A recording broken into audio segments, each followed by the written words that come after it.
السلام عليكم ورحمة الله وبركاته، أبطال تالتة ثانوي، باشمهندسين المستقبل، إيه الأخبار؟ بإذن الله النهارده هنحل مع بعض النماذج الاسترشادية أو النموذج عندي في البحث لسنة 2026 أو النموذج من النماذج الحلوة اللي لما معظم الأفكار بتاعة المنهج بتاع حضرتك.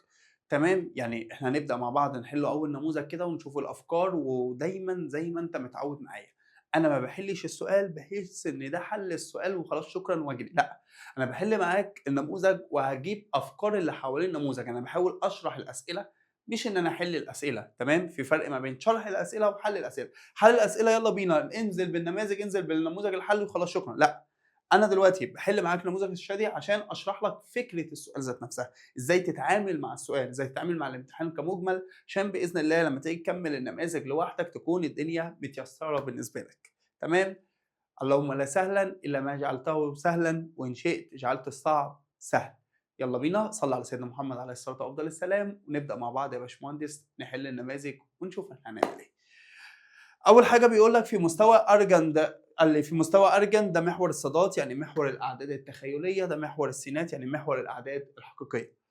طيب بيقول لك ايه؟ انا عايز عين واحد عين اتنين، انا عايز العدد الاول في العدد الثاني، عين واحد عين اتنين يعني العدد الاول مضروب في العدد الثاني. طيب تعال نجيبوا العدد الاول عين واحد اول حاجه مع بعضينا ونشوف احنا هنجيبه ازاي. اولا العدد الاول اللي هو عين واحد، بتجيب العدد ازاي يا هندسه؟ بص، ده كده العدد الاولاني صح اهو، الرقم اللي مكتوب طوله ده بيبقى المقياس، طوله ده بيبقى المقياس، فالمقياس بتاعه اللي هو 2. طيب تعالَ نجيبوه طالما في سيتا يعني في الزاوية القياسية أو الصورة المثلثية، فتعالَ نجيبوها الصورة القياسية. الصورة القياسية كانت بتقول جتا سيتا اللي هي الزاوية أيًا يكن هنعرف الزاوية كمان شوية هي بكام، زائد ت كام؟ جا سيتا. طيب عايز أجيب الزاوية من هنا ل2، هي الزاوية فين؟ قال لي الزاوية دايمًا بتبقى بادئة من محور السينات طيب لحد العدد ذات نفسه، الزاوية بادئة من أول محور السينات لحد العدد ذات نفسه، يعني دي كده الزاوية. طيب هل الزاوية دي معاك؟ لأ. طب سميها سيتا، ما ينفعش لأن هو مسمي دي سيتا. طيب أجيبها إزاي؟ هاقول لك حاضر. هو مش ده كده ربع كامل؟ آه. أنت عايز إيه؟ أنا عايز الحتة دي، يعني أنت عايز الربع كله ما عدا الزاوية اللي فوق، يعني الربع كله ما عدا سيتا صح؟ آه. طب هو الربع كله على بعضه بكام؟ 90. قال لي خلاص ماشي، أنا عايز الحتة دي؟ آه. يبقى أنا هامسك ال90 أشيل منها السيتا، يبقى معنى كده إن الزاوية هي عبارة عن 90 ناقص سيتا، عبارة عن 90 ناقص سيتا. ده كده العدد الأولاني. طيب العدد التاني عين 2 بتساوي، يالّا بينا، فين عين 2؟ أهو. الثيتا بتاعته بكام يا عم؟ الثيتا بتاعته ب3، يبقى أنا هاقول له 3.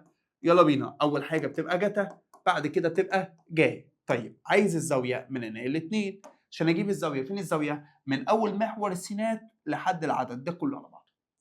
طيب هو ده كله على بعضه بكام؟ بسيتا زائد الحتة دي 90 زائد الحتة دي اللي هي سيتا، يبقى معنى كده إن الزاوية كلها ما تقوليش 90 زائد سيتا زائد سيتا، قال لي لأ، دي كلها على بعضها لو سيتا من دي مش فوق أهو، دي كلها على بعضها ربع كامل ب90 وزود عليها الحتة دي اللي هي بسيتا، يبقى هنا 90 زائد سيتا وهنا كمان 90 زائد سيتا.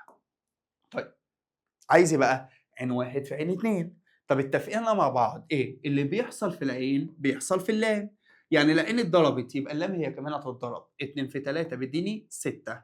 طيب في حالة الضرب باجمع الزاوية، في حالة القسمة باطرح الزاوية، في حالة الجمع خد بالك أنا ولا باجمع زاوية ولا باطرح زاوية، تمام؟ باحولها لجبرية وأجمع، خد بالك بالله عليك من الحتة دي. طيب اجمع يالّا الزوايا، حاضر، لو أنا جيت أجمع الزاويتين دول مع بعض سالب سيتا هيروح مع موجب سيتا، اتبقى 90 و90 يعني 180 زائد ت جا 180 موجودة؟ قال لي لأ، هو محولها جبرية. طب قدامك حل من الاتنين، يا تعمل مود 2 تحول الآلة لأعداد مركبة وترزع ده على الآلة وتشوفها بكام، يا إما تسمع كلامي وقلت لك في زوايا متعارف عليها دايمًا، إيه هي؟ الزاوية صفر، يالّا بينا، لما الزاوية تكون بصفر فقيمتها بتبقى ب1. الزاوية 180 فقيمتها -1. الزاوية 90 قيمتها ت. الزاوية 270 أو 270 ماشي خلّيها 270 قيمتها -ت. يعني هنا الزاوية كام؟ 180 هي 180 قيمتها كام؟ -1، يعني أنا ممكن أشيل كل ده وأحط مكانها -1، بس ما تنساش إن برّه في 6. 6 في -1 يديني كام؟ يديني -6. طيب الحتة دي هنا انت ممكن تعملها بالاله، بس صدقني في مسائل جايه ممكن ما تعرفش تعملها بالاله، هتحتاج غصب عنك تكون انت حافظ، تقول يا ريتني كنت حافظ. يبقى لو جاب لك ت هتقول له زاويتها 90، جاب لك 90 يبقى زاويتها ت. جاب لك -1 هتقول له زاويتها 180، طب لو 180 يبقى زاويتها -1. 90 او سوري -90 او 270 يعني ده معناها ان هي ت. يعني حاجات صغيره نخلي بالنا منها. ماشي يا هندسه.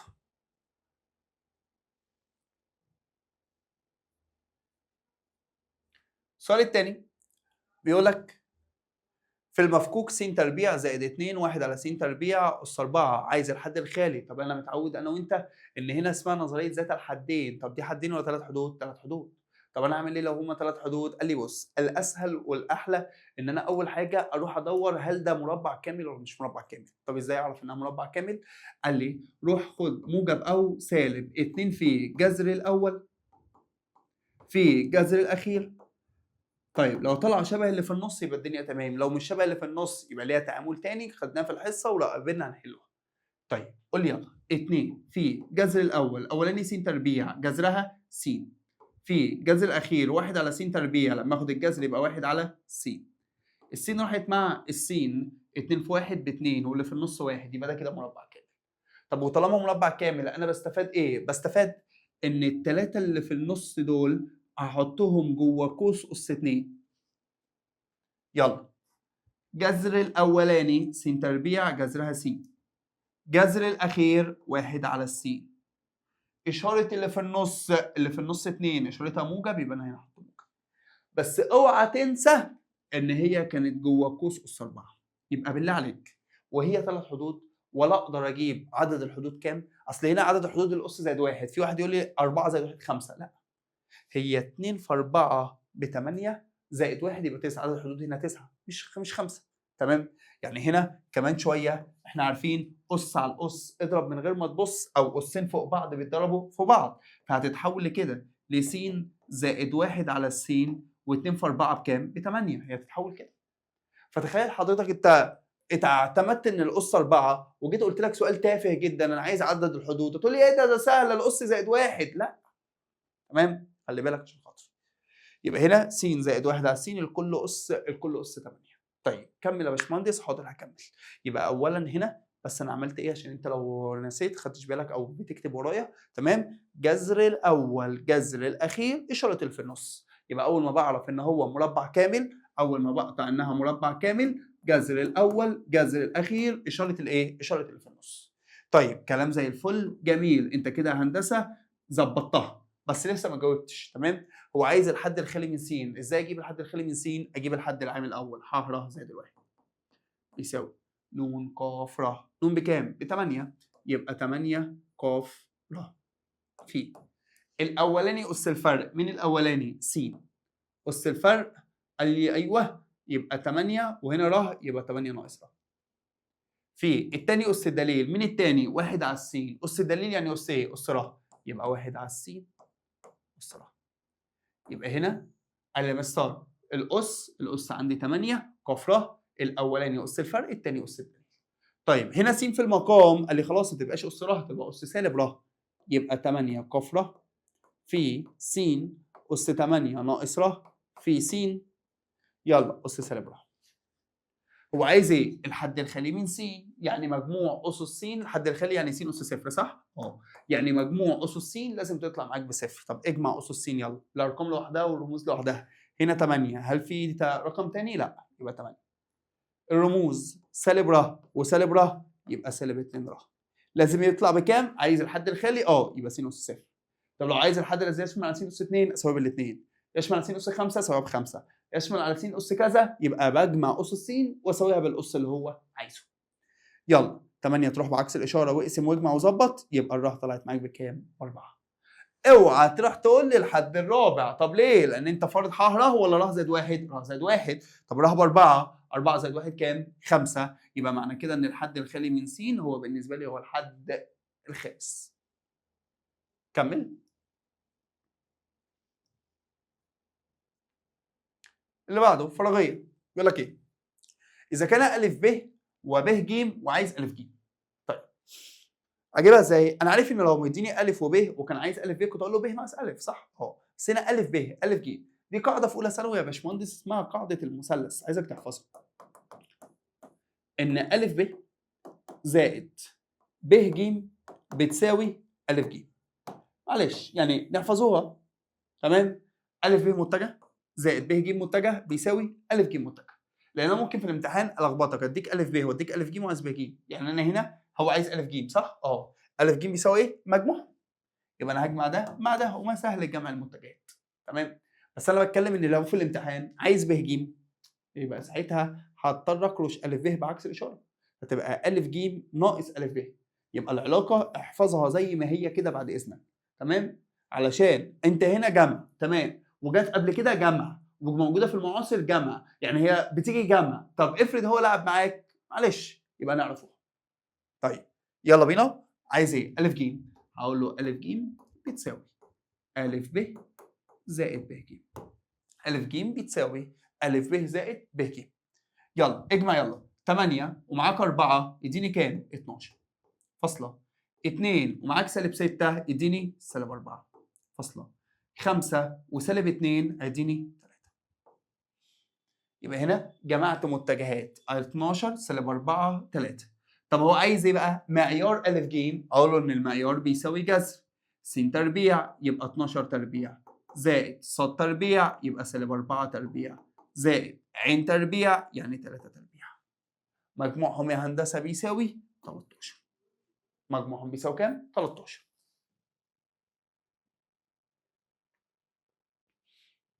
يلا بينا. إذا كان ص بتساوي ه أس 1 زائد 2 لوغاريتم، إذا كان من المماس عندما س بيساوي 1 عايز من المماس. حاضر. من المماس يعني إيه؟ من المماس يعني اشتقاق، فأنا هاشتق دي. طيب بص يا حبيبي، قلت لك دايمًا الشاطر مش اللي بيعرف يشتق، الشاطر هو اللي بيعرف أيوه زي ما أنت قلت إيه؟ يبسط بعد كده يشتق، صح. الدالة ديّة ممكن أشتقها زي ما هي على وضعها، ممكن أشتقها على وضعها عادي ما فيش مشكلة. طب لو أنا بسطتها يا ريت. تمام؟ على الأقل إيه، لو بسطتها مش هيظهر فيه لوغاريتمات فأنت هتخلص من اللوغاريتمات. طب أبسطها إزاي؟ بُص، أولًا ده جمع صح؟ هو إمتى باجمع الأسس؟ في حالة الضرب. طب خلاص رجعها ضرب تاني. يلا، ه تاخد لها أس 1 يعني ه تاخد لها أس 2 لوغاريتم الس. دي الأساسية. تمام؟ تمام. اتبسطت؟ لا لسه. طب ليه؟ أولًا أنا عارف إن اللوغاريتم بيكرش الأس صح؟ طب لو في رقم برّه يخش تاني يبقى أس. ماشي. اتبسطت؟ لسه. الله! في إيه تاني؟ هاقول لك. فاكر لمّا قُلت لك قبل كده لو أنا قُلت لك أ أس لوغاريتم بطيخة، ليه الأساس أ؟ الأساس هنا أ واللوغاريتم برضه أساسه أ، فبيروحوا مع بعض. اتبقى إيه؟ اتبقى البطيخة. هنا الأساس ه، حلو. وإيه كمان؟ قال لي واللوغاريتم أساسه ه، فبيروحوا مع بعض. اتبقى إيه؟ اتبقى س تربيع. يبقى معنى كده إن ص بتساوي ه زي ما هي وأنزّل الس تربيع. حلو الكلام؟ حلو الكلام. عايز إيه بقى؟ قال لي أنا عايز من المماس، عايز أشتق. حاضر. أشتق إزاي؟ بقت مسألة عادية. اله هنا خلّي بالك ما عليهاش أس، يعني اله ده يعتبر ثابت، يعتبر رقم. فاكر؟ تمام؟ فأنا هنا هاشتق س تربيع بس. إزاي؟ هانزّل الأس وأنقّص من أس 1. نزّل الأس 2 في ه ب2 ه ونقّص من أس 1 يبقى س.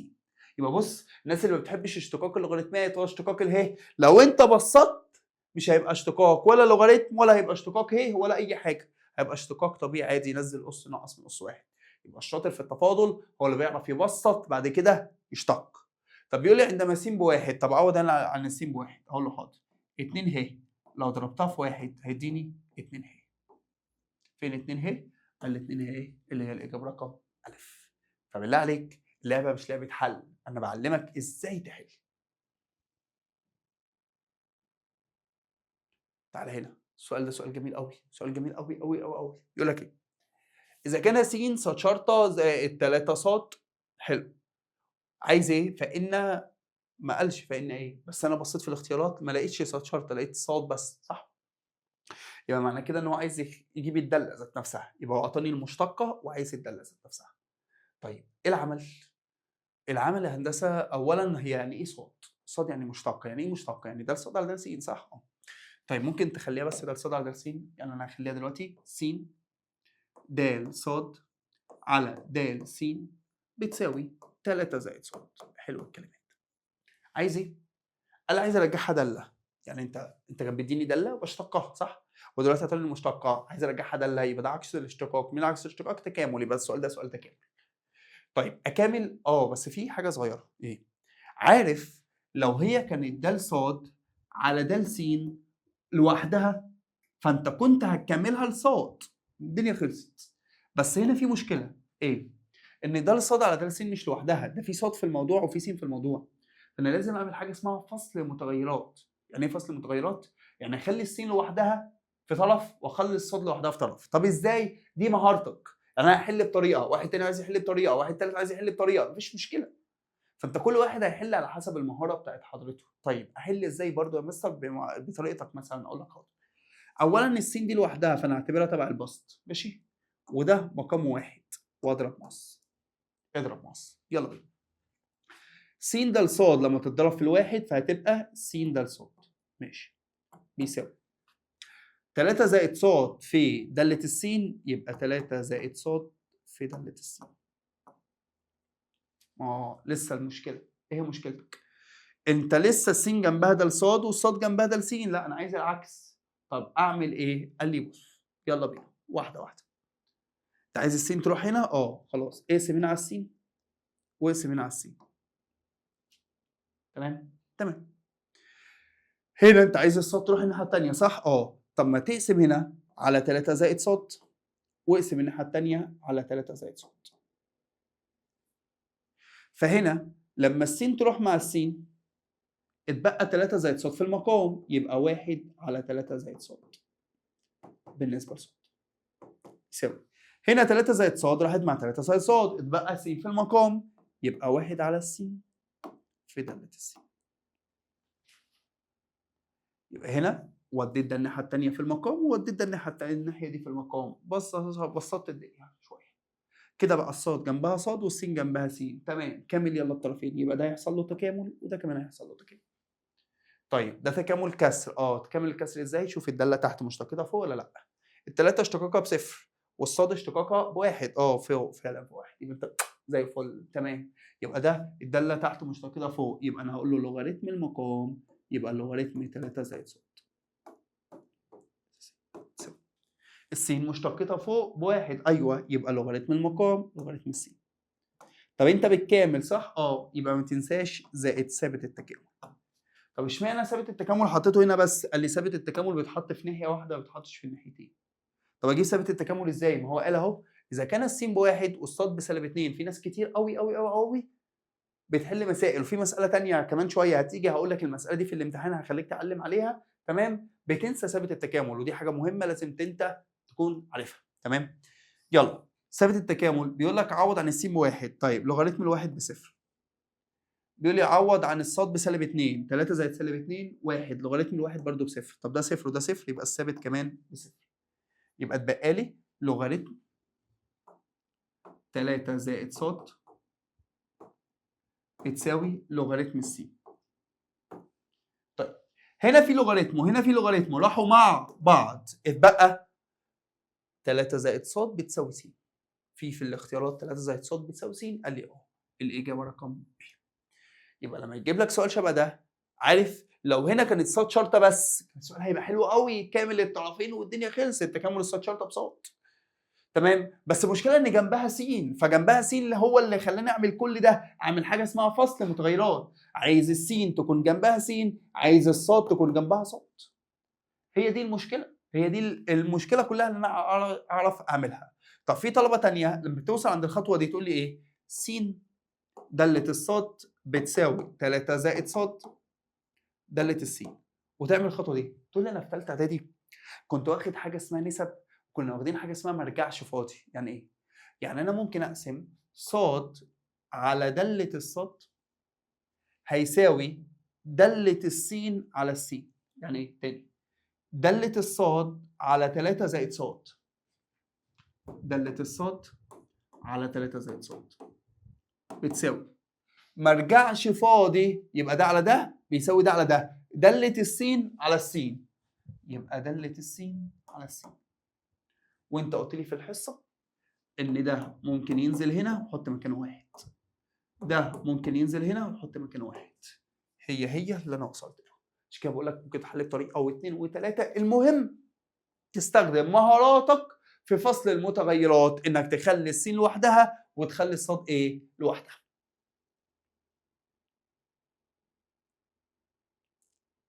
يلا بينا. الحته دي يعني انا حاسس ان شاء الله في الامتحان ايه هي الزاويه ما بين مستقيم ومستوى، يا اما هيطلبها منك يا اما هيديها لك. الحته دي ان شاء الله في الامتحان، تمام؟ يا اما هيطلبها منك يا اما هيديها لك، فعشان خاطري خلي بالك منها. ماشي؟ بص معايا، يقول لك اذا كان قياس الزاويه ما بين المستقيم والمستوى تساوي 30، عايز ايه؟ قال لي عايز ميم. ميم اللي هو الرقم ده. طب حاضر، ازاي اجيب الزاويه ما بين المستقيم والمستوى؟ قال لي اولا بنقول له ان جتا 90 ناقص الزاويه بتساوي ه دوت النون على معيار اله في معيار النون. ايه ده؟ هي مش كانت جتا سيتا بس؟ قال لي جتا سيتا بس لو هو متجه ومتجه، لو هو مستقيم ومستقيم، لو هو مستوى ومستوى، انما مستقيم مع مستوى يبقى لازم الزاويه تكون مطروحه من 90. خد بالك من الحته دي، هي دي لعبه السؤال ما بين المستقيم والمستوى. يبقى بقول لك مهم عشان كده لعب عليها كتير. خلاص، مستقيم ومستوى 90 ناقص، خلي بالك بالله عليك.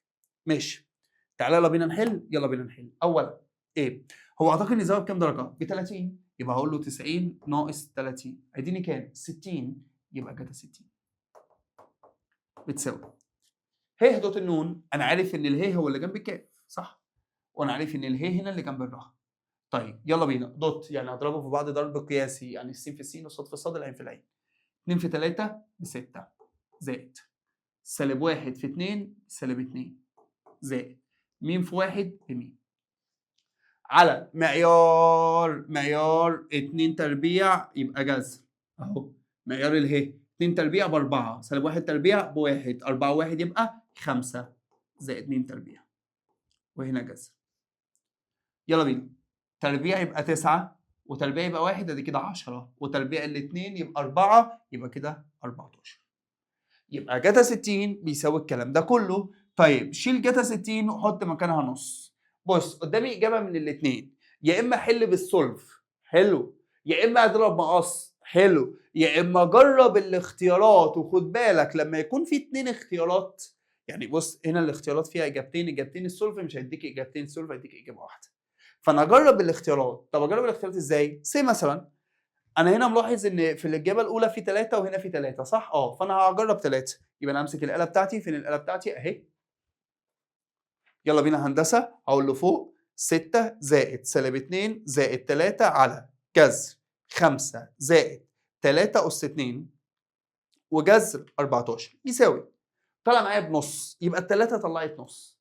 يبقى معنى كده ان مش الاختيار رقم ج لان ما فيهوش 3، ومش الاختيار رقم د ما فيهوش 3. وطبعا انا بحل بالراحه عشان بفهمك، انا مش عايزك في الامتحان بطيء كده، عايز الوقت ما يسرقكش في الامتحان. اديك شفت الامتحانات تمام كده او هتشوف الامتحانات تمام، فانا عايز الوقت ما يسرقكش، لا انا عايزك اسرع من كده، عايز عندك حميه الامتحانات.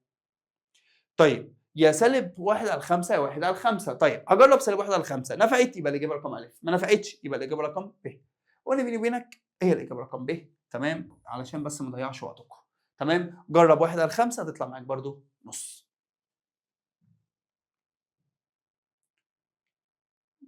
يلا السؤال ده جميل جدا جدا جدا. يلا بينا. بيقول لك ايه؟ في المفكوك 1 زائد س 1 ناقص س اس 8 1 زائد س زائد س تربيع لكل اس 8. سيبك من اللي هو طالبه بس واحده واحده. المفكوك ده انا عندي حاجه من الاثنين، ركز معايا كده في الحته عشان في طلبه طيب. لو الاساس شبه الاساس تمام والقص متغير بجمع الاسس. يعني الاساس شبه الاساس، في حاله الضرب انا بجمع الاسس صح؟ امتى؟ لما الاساس يكون قد الاساس. هل هنا الاساس شبه الاساس؟ قال لي لا. طيب لما الأس يكون شبه الأس، قال لي أنا باخد الأس عامل مشترك، شبه عامل مشترك، يعني هو مش عامل مشترك قوي بس يعني إيه مشوها مع بعض، شبه عامل مشترك. يبقى لما الأس يكون شبه الأس باخد الأس عامل إيه؟ عامل مشترك. طب حلو، وبعدين أضرب الاتنين دول في بعض. طيب أنا طالب غلبان، فأنا هضربهم في بعض، همسك الواحد أضربه في كل ده وأمسك السالب س أضربه في كل ده، صح؟ طب طالب فهمان يقول لي بص انا واخد بالي ان ده قوس صغير وده قوس كبير، يعني معنى كده ان اصلهم مجموع مكعبين او فرق ما بين مكعبين. هو هنا ايه؟ ناقص يبقى فرق ما بين مكعبين. مكعبين يعني ايه؟ يعني الاولاني اس 3 1 اس 3 بواحد، والتاني اس 3 س اس 3 ادي س اس 3. يبقى بسط وحل، بسط وحل. يبقى انا مسكت كل ده، شكرا مش عايزك، انا بسطته من قبل ما اشوف المطلوب. تمام؟ من قبل ما اشوف المطلوب اصلا. طيب هو بيقول لي بقى اذا كان معامل س اس 6 تمام بيساوي 8 ق م اس 3 زائد 10، فان م يمكن ان تكون كام؟ حاضر. هروح اجيب معامل س اس 6. طب هي س اس 6 يعني اول حاجه اجيب ح ر زائد 1 بتساوي، يلا بينا، ن ق ر يعني 8 ق ر في الاولاني اس الفرق، الاولاني 1 سيبك منه، الثاني اس الدليل، الثاني سالب س اس 3 اس دليل يعني ايه؟ اس ر. افصل متغيرات يبقى 8 ق ر في ده سالب يبقى سالب 1 اس ر في، يلا بينا، س الاس على الاس اضرب من غير ما تبص يبقى 3 ر. طيب قلنا بمسك اس السين، مفيش غير س واحده اللي هي 3 ر، اسويها بالاس اللي هو عايزه اللي هو 6، يبقى 3 ر بتساوي 6، اقسم على 3 يبقى الر ب 2. طيب هو عايز ايه؟ هو بيقول لك مش عايز الراء، خلي بالك، امال هو عايز مين؟ طب مين ده؟ قال لك هو المعامل 8 ق م اس 3 زائد 10.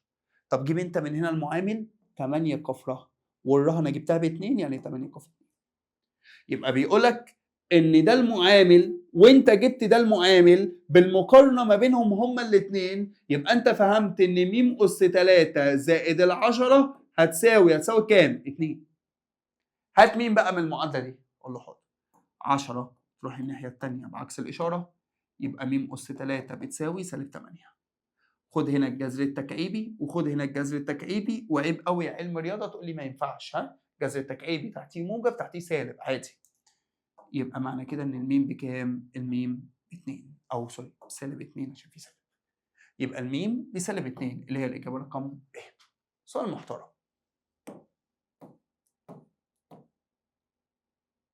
الله الله الله. وسلبي. الفكره دي كمان باذن الله باذن الله في امتحانك السنه دي.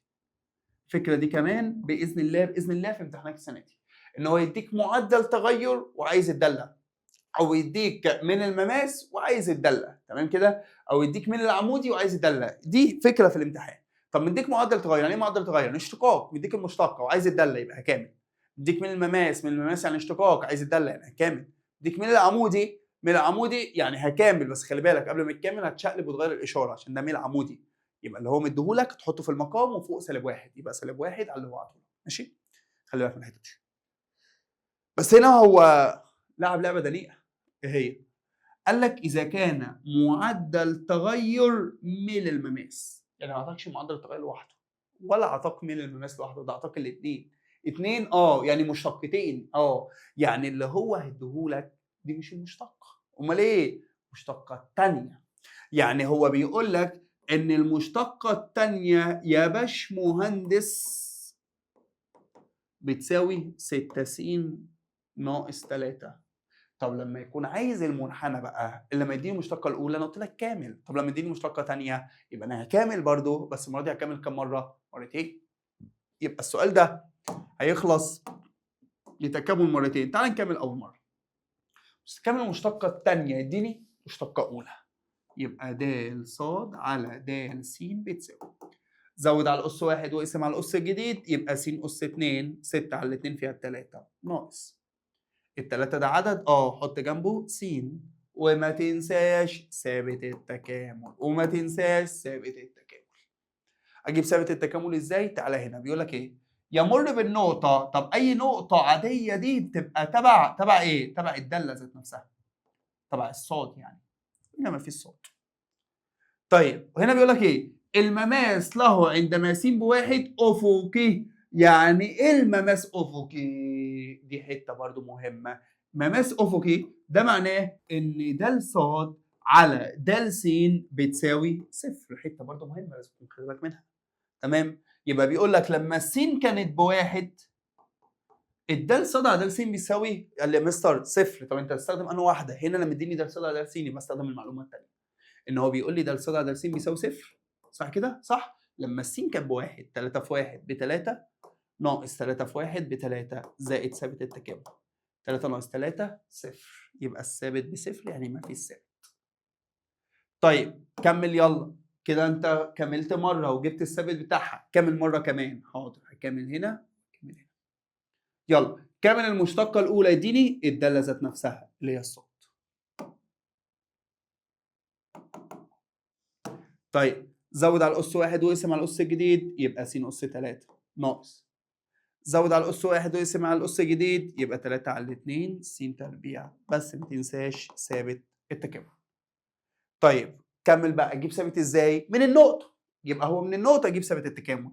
بيقول لي 2 و2، طب دي نقطه يعني ده بالنسبه لي س وده بالنسبه لي ص، يبقى انا هعوض عن الصاد ب 2 والسين ب 2 اس 3 ناقص 3 على 2 في 2 اس 2 زائد ثابت التكامل.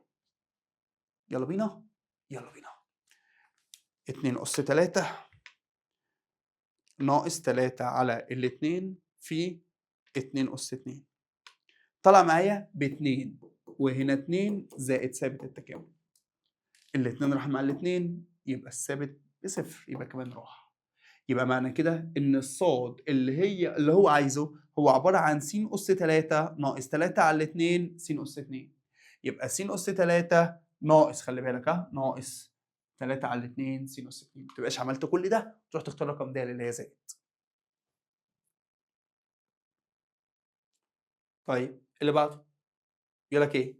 عايز حجم. هو الحجم بيساوي ايه؟ قال لي الحجم بيساوي، يلا بينا، تكامل ايه؟ ص اس 2 من اول س 1 لحد س 2 وما تنساش بره باي، ده التكامل. طيب حلو. هو اعطاني ص ب 2 س ناقص س اس 3، يبقى انا هقول له تكامل 2 س ناقص س سوري اس 2 الكل اس 2، ده ما تنساهوش. ماشي. وبره في باي. حدود التكامل من اول ايه ده؟ معطاني س بكام وس بكام، بس هو قال محور سينات، واحنا اتفقنا مع بعض محور السينات ده معناه ان قيمه الصاد بتساوي كام؟ صفر. يبقى انا همسك 2 س ناقص س اس 2 واساويها بالكام؟ بالصفر. يلا بينا. خد السين عامل مشترك، هيتبقى لي 2 ناقص س بتساوي صفر. طيب خد السين لوحدها، يبقى مرة السين بتساوي صفر ومرة 2 ناقص س بتساوي صفر. هنا السين ب2. يبقى كده مرة طلعت السين بصفر ومرة طلعت السين ب2، يبقى دي كده حدود التكامل. يبقى هو ما عطانيش حدود التكامل بس انا جبت حدود التكامل. ازاي يا باشمهندس؟ قال لي من صفر ل2 هو قال محور الصادات. يبقى انا هنا هقول له تكامل بالآلة بتاعتي، افتح قوس 2 اكس ناقص اكس تربيع واقفل القوس واحط عليه تربيع. حدود التكامل من صفر لحد الاثنين واسيب الآلة تفكر. طلعت معايا 16 على ال 15 وما تنساش الباي، يبقى 16 على ال 15 باي. شايفه سؤال هدية الصراحة، سؤال الحجم أو سؤال المساحة. طيب تعالى هنا، سؤال أبو الرموز ده أنا بحبه. هو بيقول لك إيه؟ أعطاني معادلة فيها رموز وكان منحنى الدالة قيمة عظمى محلية عند النقطة 2 و5. واحدة واحدة. هو أعطاني نقطة س وص، تمام؟ حلو. النقطة دي لو هي نقطة حرجة أو نقطة عظمى أو نقطة صغرى فأنت بتستفاد منها حاجتين. استفاد منها إيه؟ قال لي أول استفادة إن لو أنت عوضت في الدالة ذات نفسها، تمام؟ لو سميت مثلا دي س واحد وصاد واحد، فأنت هتشيل السين وتحط مكانها س واحد وتشيل الصاد وتحط مكانها صاد واحد. ماشي؟ ماشي. طيب وهتعوض في المشتقة الأولى. هتعوض عن السين بس واحد إنما المشتقة بتساوي صفر. طب وقيمة الصاد؟ قال لي لا مش هتستفاد منها، ساعتها مش هيبقى فيه صاد أصلا، هيبقى فيه صاد شرطة. تمام؟ يبقى المشتقة اللي هي صاد شرطة هتساوي صفر لما السين كانت بسين بيساوي س واحد. يبقى اول ما يديك نقطه ويقول لك ان النقطه دي نقطه حرجه او نقطه عظمى او نقطه صغرى، قول له انا استفاد منها حاجتين. اول استفاده ان انا بعوض بيها في الداله ذات نفسها، تمام؟ بعوض بس عن السين، يعني مثلا هنا اعوض عن السين ب2 واعوض عن الصاد ب5، تمام؟ وبعد كده هروح اعوض في المشتق، يعني ده معناها ان انت هتروح تجيب المشتق. بص انا ما قلتلكش او هو ما قالش سوري في السؤال، انما انا قلت لك بره السؤال، تمام؟ هتعوض في المشتقه، تمام، عن قيمه السين وتمسك المشتقه تساويها بالايه؟ بالصفر. طيب لو انا بقى شلت كلمه نقطه حرجه او عظمى او صغرى وحطيت مكانها نقطه انقلاب، نفس الكلام بالظبط، مش همسح، اللي همسحه بس ان كلمه مشتقه اولى واحط مكانها مشتقه ثانيه. يعني هتعوض في الداله، هتعوض بالسين بقيمه السين وهتعوض في الصاد بقيمه الصاد، وتروح تشتق مرتين وتعوض بقيمه السين والمشتقه الثانيه بتساوي الايه؟ الصفر، تمام؟ شايف ناس بتتلخبط شويه في الحته دي. طب هنا قال لي لا، قال لي عظمى، يبقى انا شغال مع المشتقه الاولى، بس قبل ما تشتغل مع المشتقه الاولى عوض عن السين ب2 وعوض عن الصاد بكام؟ وعوض عن الصاد ب5. حاضر، تعال نعوض عن السين ب2. هنا بيقول لك ربع الف، ادي ربع الف في س اس 4، س ب2 يبقى 2 اس 4 ناقص 8 ب س يبقى 8 ب في 2، يلا يساوي دالة السين، ما هو دالة السين اللي هي صاد، يعني اللي هي كام؟ اللي هي 5. ظبطها قبل ما تسيبها، نظبطها قبل ما تسيبها. يبقى ربع في 2 أس 4 يساوي 4، يبقى 4 ألف ناقص 16 ب بتساوي 5. أنا وأنت عارفين ما نعرفش نحل معادلة فيها مجهولين، يبقى دي سيبها وخش على الثانية. تعوض في المشتقة الأولى وتساويها بالصفر لأنها نقطة عظمى مش نقطة انقلاب. طب هات المشتقة الأولى، حاضر، هنزل الأس 4 في ربع خلاص روح، يبقى ألف س أس 3 ناقص 8 ب س يبقى 8 ب بس، دي المشتقة الأولى. طب هو قال لي عوض بقيمة س وامسك المشتقة الأولى خليها بصفر. طب هي الس بكام؟ ب 2، 2 أس 3 ب 8، يبقى 8 ألف ناقص 8 ب أساوي بالصفر. يبقى 8 ب نزلت 2 أس 3 ب 8، 8 في ألف ب 8 ألف بيساوي كام؟ الصفر. ودي معادلة تانية. طب ازاي احل معادلتين في مجهولين؟ مود 5 1 عيب قوي لما ما نكونش عارفينها. حط المعاملات، 4 يساوي سالب 16 يساوي 5 يساوي 8 يساوي سالب 8 يساوي 0 يساوي. طلع معايا اول رقم سالب 5 على ال 12، تاني رقم طلع سالب 5 على ال 12، يبقى ده قيمة الألف وده قيمة الب. طب هو عايز ايه؟ ألف زائد ب، حاضر، سالب 5 على 12 وسالب 5 على 12 مجموعهم سالب 5 على 6، تمام؟ ده برضو من الأسئلة المهمة عند حضرتك. بص بعلم لك على شوية أسئلة كده اهو. يلا اللي بعده أسئلة مدرجتين بقى. يبقى عدى 10 أسئلة صح؟ بدرجتين، فاضل لك 10 بدرجة. 10 أسئلة اللي جاية بدرجتين، هل معنى كده إن هو أصعب؟ بص السؤال ده وأنت تعرف يا حبيبي، بص على السؤال ده كده وأنت تعرف. بيقول لي إذا كان المستقيمان دول متعامدان. طب يعني إيه متعامدان؟ متعامدان مستقيمان يبقى ه 1 دوت ه 2 بتساوي صفر. هات ه 1 جاهزة، 2.م.5 دوت ه 2 خد المقامات، يلا هنا كام؟ 3 م فاصلة، هنا كام؟ 2 فاصلة. بالله عليك جنب السين حاجة؟ لا، خط المقام. جنب الصاد حاجة؟ لا، خط المقام. جنب العين حاجة؟ سالب، يبقى المقام اقسمه على السالب ده يبقى سالب 8 بتساوي صفر. يلا حبايبي نضرب. 2 في 3 م ب 6 م، 5 أو م في 2 يبقى 2 م، 5 في سالب 8 يبقى سالب 40 بتساوي صفر. ادي 6 و2 يديني 8، راح بعكس الإشارة يبقى 40. اقسم على 8 واقسم على 8 يبقى الميم طلع قيمتها بيساوي 5. بالله عليك السؤال ده سؤال بتاعت التكامل اللي ورا ولا سؤالين التكامل اللي ورا؟ يعني سؤال بدرجتين، يعني انا شايف سؤال بدرجتين، يعني بيقول لك خد يلا بينا استفتح كده خد نفسك كده، اسئله بدرجتين، هي الاسئله المدرجه، ما فرقتش رياضه مدرجه، هي مدرجتين كده كده، سؤال بيتحل بخطوات ملوش دعوه بدرجه بدرجتين، فانت بتبدا حل السؤال، هتبدا حل الامتحان بدرجه او بدرجتين، انت ما بيفرقش معاك، تمام؟ يعني استعين بالله كده باذن الله، تمام كده، وتسمي الله، وان شاء الله امتحانك هيجي لك كويس وان شاء الله هتحل. اهم حاجه بس بالله عليك خلي بالك من الوقت بس مش اكتر.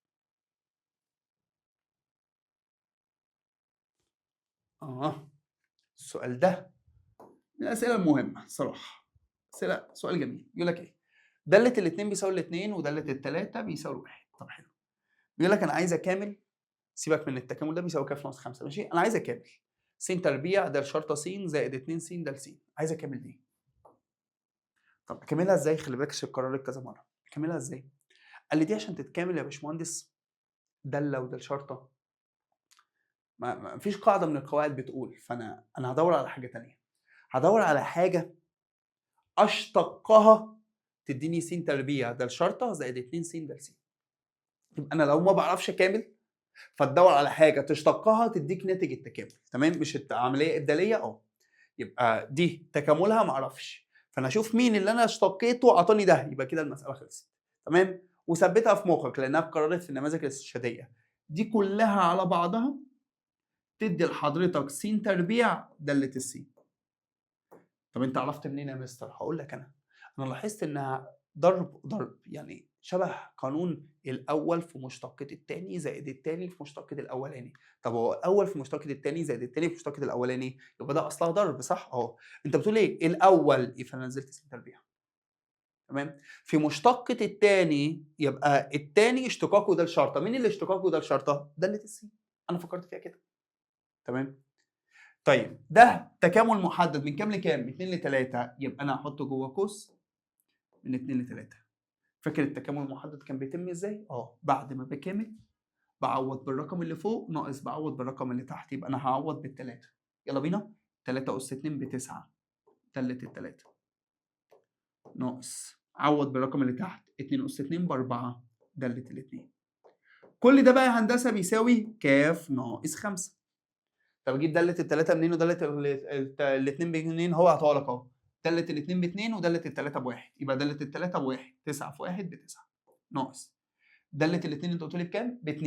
يبقى انا هقول له 8 بيساوي ك ناقص 5. 9 ناقص 8 1. يبقى ك ناقص 5 بيساوي 1. ودي بعكس الاشاره يبقى الكاف ب6. يبقى السؤال لو انت قطعت على الحته دي السؤال خلاص بالنسبه لك تافه. يبقى هي الحته دي بس قطعت عليها خلصت يا باشمهندس.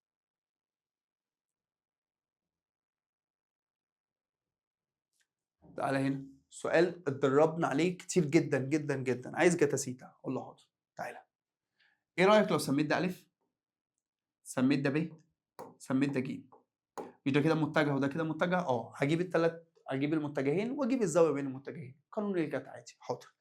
المتجه الاولاني ده الف ب يبقى ب ناقص الف. المتجه الاولاني بص على السهم الف ج يبقى ج ناقص الف. تعالى نجيبه الف طيب الاول، تعالى نجيبه ب الاول، تعالى نجيبه الف ج الاول. حاضر. الف ده بيقع على محور الصادات يبقى السين بصفر والعين كمان بصفر. الصاد بكام في المحور الصادات؟ اهي كده في خط عامل كده شبهه ب2. ب على محور العين يبقى السين بصفر والصاد بصفر يبقى لي العين. يلا بينا. العين اهو ده مكعب شكله كده طالما 2 2 2 مكعب يبقى كله ب2. ماشي. الجيم قال لي على محور س يبقى 2 و0 و0. يلا المتجه الاولاني الف ب. الف ب بيساوي ايه؟ قال لي ب ناقص الف يا مستر. 0 ناقص 0 0. 0 ناقص 2 سالب 2. 2 ناقص 0 2. طيب يلا بينا. ايه تاني المتجه؟ الف ج يبقى الف ج يبقى ج ناقص الف. 2 ناقص 0 2. 0 ناقص 2 سالب 2. 2 ناقص 0 اديني 0 او سوري 2. طيب يلا بينا. هات القانون. القانون كان بيساوي ايه؟ قال لي الجاتا معيار الف ب دوت الف ج على معيار الف ب في معيار الف ج يا هندسه. ماشي حلو الكلام. اضربهم يلا في بعض. 2 في 0 خلاص في 0. سالب 2 في سالب 2 يديني 4 زائد 2 في 2 يديني 4 على معيار ده 2 تربيع ب4 و2 تربيع ب4 يبقى جذر ال4 في جذر ال4. بقالتك الحلوه قال لي طلع معايا نص. بالآلة الحلوه طلع معايا كام؟ قال لي طلع معايا نص. يبقى انا هختار نص. ما تقوليش شيفت كوزاين او شيفت ساين او شيفت اي حاجه لان هو عايز جاتا صح؟ يبقى مش عايز الزاويه. لو كان عايز سيتا بس، لو قال لك انا عايز سيتا كنت تعمل شيفت كوزاين كده هيطلع معاك 60. بس هو مش عايز. تمام؟ فهو عايز الجاتا ذات نفسها، فالجاتا ذات نفسها بنص. طيب في حل اخر بقى يا باشمهندس. مش ده انت قلت هنا ده الف ب وده الف ج؟ لو قفلت ده كده، ده مثلث صح؟ مثلث جوه مكعب، مش المكعب اضلاعه كلها متساويه؟ يبقى المثلث كمان الزاويه بتاعته متساويه من غير ما اعمل بقى الكلام ده كله. طب زاويه متساويه يعني ده 60 وده 60 وده 60. طب الزاويه اللي جوه هنا كام؟ 60. طب هو عايز جتا سيتا، يبقى جتا 60 وجتا 60 بيساوي نص، من غير ما اجيب الف وب وج واكس اكتب القانون وكل ده. بس اللي يجي في دماغك في الامتحان يا هندسه، يعني جت في دماغك يا سلام تبقى راجل باشمهندس ابن تشيلساوي بحقيقه، تمام؟ ما جاتش في دماغك مفيش مشكله، احنا عارفين البيس، عارفين الاساس بتاعنا اللي احنا هنشتغلوا عليه هندسه. يلا بينا. السؤال ده برضو من الاسئله اللي اتكررت كتير، بيقول لك ايه؟ معادله المستوى الذي يحتوي على مستقيم. بص، انا كمستوى جوايا مستقيم، يبقى معنى كده النقطة اللي بتمر بالمستقيم هتمر بالمستوى في نفس الوقت، تمام كده؟ يبقى أنا عشان أجيب معادلة مستوى محتاج حاجتين، قلنا محتاج نقطة ومحتاج نون، صح؟ طيب النقطة قدرها يلا أمرها محلول، يلا بينا. فين النقطة؟ أهي، 1 و2 و4. أنت مش قلت اللي جنب الكاف؟ اللي جنب الكاف ده أهي، أنا عايز النقطة، يبقى 1 و2 و4. طيب والنون انا عايز متجه عمودي، صح؟ متجه ايه؟ عمودي. طب بص هو بيقول لك ايه؟ وعمودي على المستقيم. بص هو انا عايز متجه عمودي، طب ما هو بيقول لي ان المستقيم ده عمودي، يعني المتجه بتاعه بيبقى عمودي. يبقى انا متجه، ما قلتش نقطه، صح؟ متجه. فين المتجه؟ دي نقطه، انما دي متجه. يبقى 2 وادي 3 وادي سالب 1. يبقى بطريقه غير مباشره عطاني النقطه وعطاني النون، تمام؟ يبقى طالما المستقيم جوايا يبقى احنا الاثنين نفس النقطه، تمام؟ طيب انا محتاج ايه كمان؟ نون، حاجه عمودي عليا. طب فين العمودي اللي عليا؟ اهو، مش المستقيم عمودي؟ يبقى المتجه بتاع المستقيم بيبقى هو كمان عمودي، فانا خدت المتجه بتاع المستقيم يبقى عمودي. 2 3 سالب 1. بص هنا 2 سالب 3 ما ينفعش، هنا 2 3 1 ما ينفعش، عشان عارف النون اللي هو اللي جنب السين قصاد العين. 2 سالب 3 ما ينفعش، انا عايز 2 3. 2 3 سالب 1. يبقى بمجرد ما جبت النقطه وجبت النون ممكن ما اروحش اجيب المعادله ذات نفسها، تمام؟ اشوف مين اللي نفس نقطته هي النقطه والنون هي النقطه، تمام؟ ممكن ما تعبش نفسي. طب لو تعبت نفسي ورحت جبت المعادله مفيش مشكله عادي، بس انا بستغل الاختيارات. 15. السؤال ده تراكمي، السؤال ده تراكمي، واحده واحده. بيقول لك ايه؟ ألف ب ودي ألف ج وراح منزل من هنا، ما تقولش متوسط، طالما نص في الزاوية ده اسمه منصف، تمام؟ اسمه إيه؟ نصف. طيب مين المنصف ده؟ ألف د. بص بقى هقول لك القانون بطريقة حلوة. مين المنصف؟ ألف د، صح؟ بص كنا بنقول إيه؟ ألف ألف د د. مين المنصف؟ ألف د، صح؟ يبقى فوق ألف ألف وهنا د د، يبقى نسبة بيساوي نسبة ألف ألف د د. القاعده بتاعتك اسمها ايه؟ ب ج، صح الكلام؟ يبقى مستر فوق الب تحت الجيم فوق الب تحت الجيم. يبقى خد اول رمز في هنا الف الف الف، هنا مين؟ د، يبقى د د. القاعده بتاعتك ب ج، يبقى فوق الب تحت الجيم فوق الب تحت الجيم. تعالى يلا بينا. الف ب قال لي الف ب بص. الف ج قال لي الف ج بظ يساوي د ب، د ب ب4 ه اس س. ده الجيم اللي ده الجيم بواحد.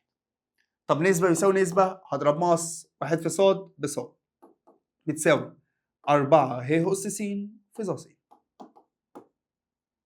كده أنا من الرسمة جبت معادلة. شوف هو عايز إيه بقى؟ هو عايز اشتقاق. يبقى هو عايز د ص على د س. طب أنا أجيبها منين؟ من الرسمة دي استخدمت حتة تراكمي عشان أجيب معادلة أعرف أشتقها. طب خد لي بالك بقى إن ده مضروب في ده، صح؟ يبقى ده حصل ضرب. يبقى الأول في مشتقة التاني زائد التاني في مشتقة الأولاني، أو مستر قال لك طريقة حلوة قبل كده، قال لك اشتق ده لوحده. حاضر، يبقى 4 ه أس س. وقال لك اشتق ده لوحده، اشتقاق الظا بيساوي ايه؟ ق تربيع س. طيب اضرب يلا مقص، يبقى 4 ه أس س في ق تربيع. 4 ه أس س في ق تربيع س. طيب زائد، يلا اضرب ده في ده، 4 ه أس س في ظ س، يبقى 4 ه أس س في ظ س. عوض يلا، باي على 4 يعني 45 بس ده لو هي زاويه.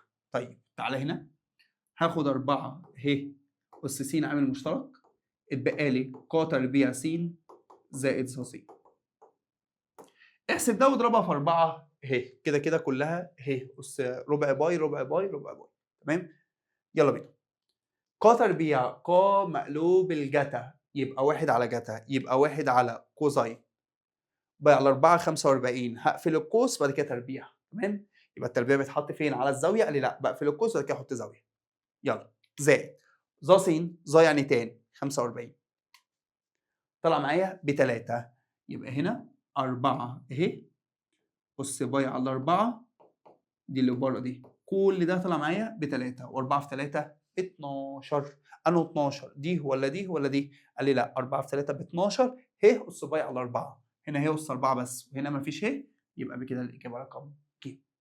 السؤال ده بصراحه شوفوا برضو اعرفوا ان يعني سؤال هديه، بحسه يعني سؤال هديه كده. عايز قيمه صغرى مطلقه او عظمى مطلقه، قلنا باتفق ان انا قيمه صغرى مطلقه او عظمى مطلقه بروح اجيب المشتقه الاولى واساويها بالصفر. تمام؟ واعوض بايه؟ قال لي بعوض ب3 حاجات. اول حاجه بعوض بطرفي الفتره اللي هو الصفر والباي. تاني حاجه بعوض بقيم س. تاني حاجه بعوض بايه؟ بقيم س. ممكن تبقى قيمه، ممكن تبقى قيمتين، ممكن تبقى 3 على حسب. يبقى انا بس ابقى عارف ان انا هعوض بايه؟ هعوض بطرفي الفتره. طيب واعوض بقيم س. طب اجيب قيمه س ازاي؟ من ان انا اجيب المشتقه الاولى واساويها بالصفر. طب هات المشتقه الاولى، الجا اشتقاقها ايه؟ جتا ناقص جتا اشتقاقها ايه؟ سالب ج، يبقى سالب ج هتساوي صفر. طب عايز اجيب قيمه س، اجيبها ازاي؟ احنا قلت لك قبل كده لو فاكر في الاستاتيكا، بس اللي احنا بنقوله في عموما مش لازم على سؤال معين. ايه هو؟ اي سؤال فيه جا وجتا، فاكر قلت لك قبل كده ايه اعمل ايه؟ اقسم على الجتا. اي سؤال فيه جا وجتا اعمل ايه؟ اقسم على الجتا.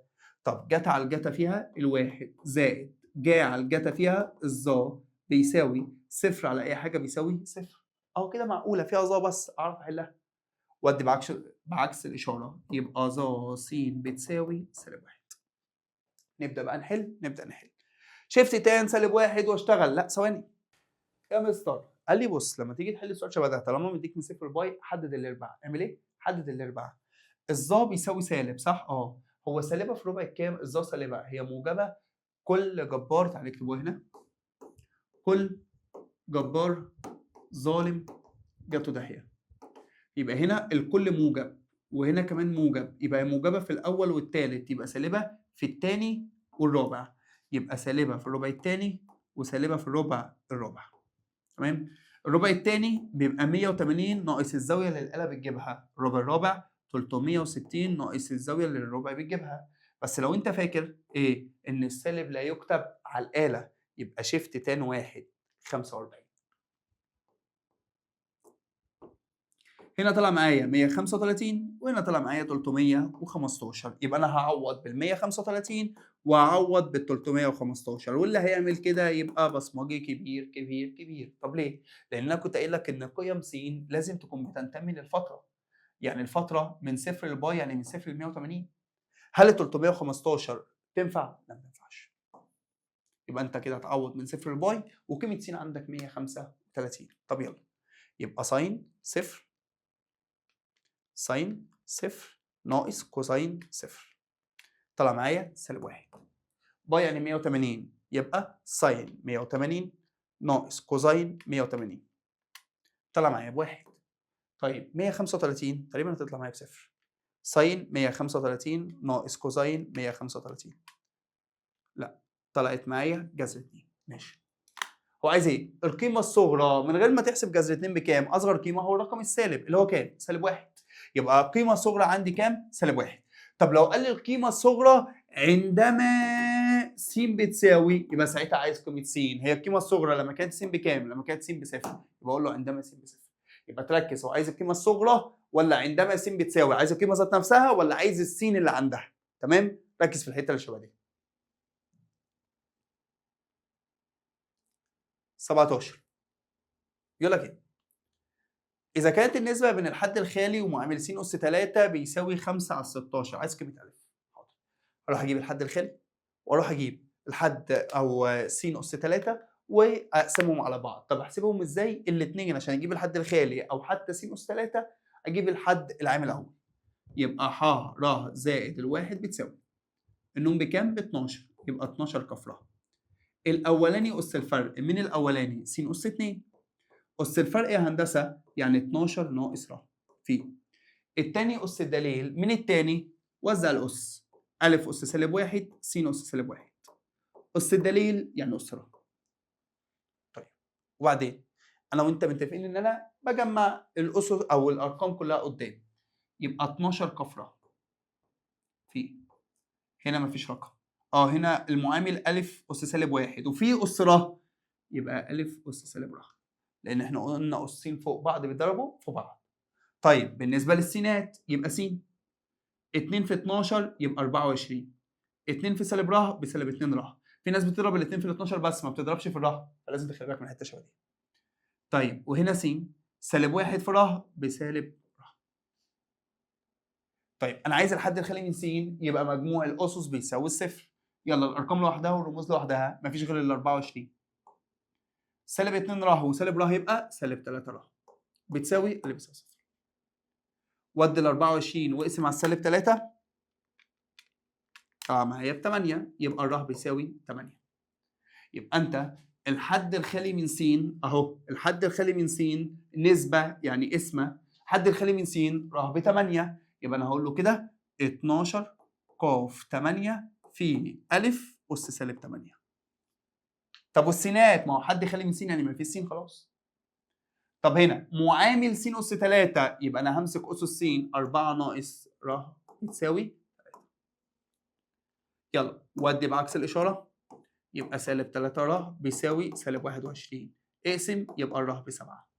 يبقى عوض عن الر ب 7 يبقى 12 ق 7 في ا اس سالب 7. طب والسين قال لي ما هو المعامل يعني مش عايز س. بيساوي كام على كام يا شباب؟ 5 على ال 16. طيب يلا بينا اقسم ده على ده. يبقى 12 ق بتتكتب ازاي؟ بتتكتب شيفت القسمه. يلا 12 ق 8 على 12 ق 7 طلع معايا 5 على 8 في ا. في حاله القسم انا بطرح الاسس يبقى سالب 8 في ناقص سالب 7 طلع مع حضرتك سالب 1 يبقى ا اس سالب 1 بيساوي 5 على 16. الضرب بيروح الناحيه الثانيه بالمشقلب او بيروح الناحيه الثانيه بالقسمه مش هتفرق معايا. يبقى ا اس سالب 1 بيساوي 5 على 16 في 8 على 5 طلع معايا بنص. طب خد بالك ايه؟ ا اس سالب 1 يعني بالمشقلب صح؟ طب ايه رايك بدل ما اشقلب ده واخليه واحد على او خليه واحد على الالف عادي اهو، واحد على الالف ماشي مفيش مشكله. الاساس شبه الاساس يبقى الاس او البسط شبه البسط يبقى المقام شبه المقام يبقى الالف بكام؟ ب2. يبقى انا هقول له قيمه الالف 2. طب انت كنت عايز تعمل ايه من شويه؟ هقول لك حاضر. بدل ما كنت اشقلب دي كنت اشقلب 1 على 2، 1 على 2 شقلبتها 2 على 1، 2 على 1 ب 2. دي هتنفعك اكتر لما يكون ا اس سالب 1 مثلا بيساوي 5 على 6. ساعتها لو قلت 1 على الالف مش هتبقى حلوه تمام؟ فانت تعمل ايه؟ الف شقلبتها يبقى 6 على 5 تمام؟ دي هتنفعك اكتر. لو الاس سالب ممكن تشقلب الناحيه الثانيه، الكسر اللي موجود الناحيه الثانيه وتشيل السالب اللي على الاس. يلا حبايبي اخر سؤال في الاختيارات بيقول لك اذا كان داله س بتساوي س ه اس س ناقص س تربيع تكون الداله تزايديه. واحده واحده يا شباب. اولا ده حاصل ضرب صح؟ امتى الداله تبقى تزايديه؟ اولا بمسك المشتقه الاولى تمام واساويها بالصفر واخد قيمه س احطها على خط الاعداد. طب تعالى نجيب مشتقه اولى. حاصل ضرب يبقى انا هشتق الاولاني لوحده اشتقاق الس بكام؟ 1. اشتق الثاني لوحده دي ه يبقى نفسها في مشتقة أسها اشتقاق الس ب1 واشتقاق الس تربيع 2 س. طيب نكمل وبعدين قال لي مستر هتضرب ماس. طب يلا بينا نضرب ماس. 1 في ه بتنزل زي ما هي. طيب زائد س في كل ده اهو يبقى س 1 ناقص 2 س في ه أس س ناقص س تربيع. كل الكلام ده بيساوي الصفر. طيب عايز قيمة س، واحد يدخلها على الآلة سولف تمام، واحد تاني باشمهندس بيسمع الكلام. قلت له ايه؟ أول ما بتساوي الصفر ينفع تقسم على ه عادي لأن هي عمرها ما تكون بتساوي صفر. فانا هقسم على ه واقسم على ه. طيب وبعدين ما تقوليش اتفضل ده، طب ليه؟ لان الناحيه دي ما تفضلش حاجه، لازم تحط مكانها واحد زائد. طب وهنا وزع س في واحد بس، س في سالب 2 س بسالب 2 س تربيع بتساوي صفر. عايز ترتب س تربيع وس اس واحد يعني تحليل، عايز ترتب وبعد كده تحلل ماشي، انت راجل باشمهندس هتعرف انت هتدخل ايه الاول مفيش مشكله. مود 5 3 بتدخل معامل س تربيع الاول اللي هي بسالب 2، معامل السين بعد كده اللي هي بواحد، بعد كده الحد المطلق اللي هو الرقم لوحده لو بواحد. فالسين طلعت معايا مره بنص ومره بصفر، يبقى السين بتساوي لا ثواني مره بواحد ومره بسالب نص، يبقى السين مره طلعت معايا بواحد والسين مره طلعت معايا بسالب نص. يبقى انا دلوقتي يلا بينا ادي خط الاعداد بتاعي الحلو اهو، وادي الصفر وادي الايه وادي الواحد. طيب بتعوض برقم اكبر من واحد فين؟ في المشتقه. فين؟ في المشتقه. فين المشتقه؟ يفضل دي، بس لو عوضت هنا مفيش مشكله. ماشي. رقم احنا قلنا سالب نص يا شباب، في ايه؟ انت نايم يا عم لسه ولا ايه؟ يلا عوض برقم اكبر من واحد وليكن 2. يبقى انا هقول له 1 زائد 2 ناقص 2 في 2 اس 2 طلع بالسالب. طيب رقم ما بينهم صفر، طب وليكن صفر، ده راح وده راح بقى واحد، الواحد ده موجب. خلاص بقى، ما هي نفس ونفس وفي النص عكس صح. السين اس 2 بالسالب يبقى سالب وسالب وفي النص موجب. طب انت عايز التزايد اللي في النص اللي ما بين الكام والكام؟ ما بين السالب نص وواحد، يبقى اللي ما بين السالب نص واحد. ناس كتير ما بتحبش اشتقاق اله بسبب الحته دي، اللي هتعمل ايه؟ في ه كتير وانا مش عارف اجيب قيمه س، بابا طير اله بعد ما تشتق، طير اله خلاص خلصت، بقى معاك معادله محترمه. تمام. يبقى ما تجيش في سؤال تافه شبه ده وتقول لي لا انا لا. ليه يا بابا؟ اله اللي مزولاك بعد ما تشتق طير اله واشتغل مع المساله عادي. طيب سؤالين المقالي اللي برضو المفروض ان انا محتاج من حضرتك انك ما تخافش منه. سؤال المقالي اللي انا المفروض من حضرتك ان انت ما تخافش منه، السؤال ده عادي جدا اجيبه مرتاح اختيار. بص يا حبيبي، عايز عين 2 على عين 1. طيب حاضر، دول على الصوره المثلثيه صح؟ طب طالما عين 2 على عين 1 بعمل ايه؟ قال لي اولا اللي بيحصل في العين بيحصل في اللام وبطرح الزاويه صح؟ بس في حاجه صغيره هنا جتا بعد كده جاء زي الفل، راجل محترم، وزائد ما بينهم وبره بالموجب زي الفل. هنا بره بالموجب وفي النص موجب بس جاء بعد كده جتا مشكله بقى. طب ايه المشكله؟ اعمل فيها ايه؟ قال لي لا هو جايب لك حل المشكله. ايه هي؟ ان هو جايب لك 90 ناقص. طب ما انت مش عارف ان 90 دي من الزوايا اللي بالتحت. يعني ايه بالتحت؟ يعني بتخلي الجا جتا والجتا جا.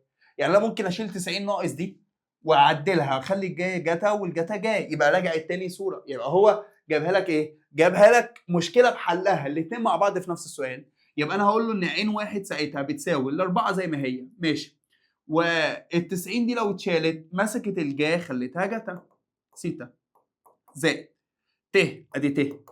ال90 لما تتشال هتمسك الجتا تخليها ج. بس كده، مشكله وحلها الاثنين مع بعض. طب هو عايز عين 2 على عين 1 اس 2. طب يعني استاذنك ممكن اقسم الاول وبعد كده ابقى احط اس 2؟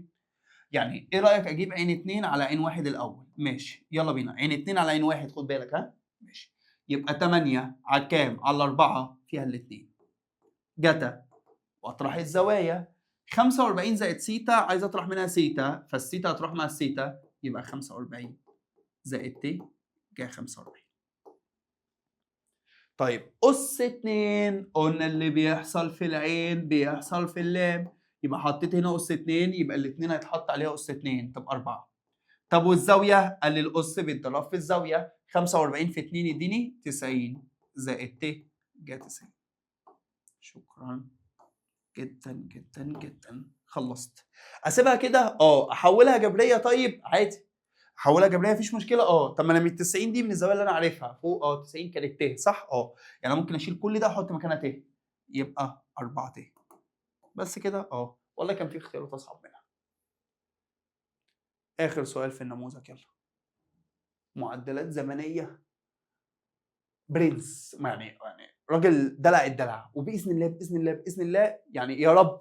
تمام. سؤال المعادلات الزمنيه هيجي ان شاء الله في الاختيارات ويجي لك سؤال سهل السنه دي ان شاء الله. تمام ان شاء الله. انت المفروض في المعادلات الزمنيه بتدور على علاقه، وانا هنا مديك العلاقه. طيب يقول لك ايه؟ في اللحظه اللي هيتحرك فيها س ب2 يبقى اعطاك س ب2. كانت المركبه السينيه تتزايد بمعدل نص، تتزايد معدل، يبقى د س على د ن بتساوي نص. اوجد معدل المركبه الصاديه، يعني عايز د ص على د ن بتساوي كام. حاضر، هعمل ايه؟ هشتق، مديني علاقه اشتقها وهتعوض والسؤال هيبقى خلص. يلا الصاد اشتقاقها ايه؟ د الصاد على د ن بتساوي. بالله عليك وانت بتشتق حته شبه دي، نزل الأس ونقص من الأس واحد، بس ما تنساش إن أنت مش بتشتق بالنسبة لس، أنت بتشتق بالنسبة لنون. يعني السين أتعامل معاملة الصاد، أتعامل معاملة العين، أي حاجة بتشتقها يبقى ده للرمز على ده النون. يبقى بعد ما تنزلت الأس وتنقص من الأس واحد، ما تنساش ده السين على ده النون، ما يجيبلكش سؤال سهل وأنت تضيع السهل بتاعك، ماشي؟ ناقص نزل الأس يبقى 6 س برضه د س على د ن، والأربعة رقم اشتقاقها بصفر. عوض، خلصت السؤال خلاص. س بكام؟ ب2، يبقى 6 في 2 أس 2 في د س على د ن اللي هو قيمتها بنص، ناقص 6 في س اللي هي ب2 في د س على د ن اللي هو بنص. يلا بينا، يبقى 6 في 4 في نص ناقص 6 بس ده راح مع ده، اتبقى قيمتها 6. طبعا أنا عارف إن حبايبي طلابي الشاطرين لو جبت لهم سؤال شبه ده يعني هيقعدوا ممكن يسيبوا الامتحان كله ويفكروا في السؤال اللي هو شبه ده، ازاي سهل كده؟ اكيد في لعبه، يعني اكيد هو لعب في حاجه، يعني ازاي جابها مباشره؟ تشيلساوي كان من فوقنا، يعني عادي، تمام، عادي عادي. ان شاء الله الامتحان بتاعك هيبقى فيه السهل وهيبقى فيه الصعب، تمام. السهل انت متعود منه، والصعب احنا الحمد لله وانا واثق في طلابي باذن الله باذن الله انهم هيقدروا يجيبوه، تمام. اشوفكم على خير ان شاء الله في نماذج جايه وفي مراجعات جايه. هتوحشوني والله والله والله. حبايب قلب تشيلساوي، السلام عليكم ورحمة الله وبركاته.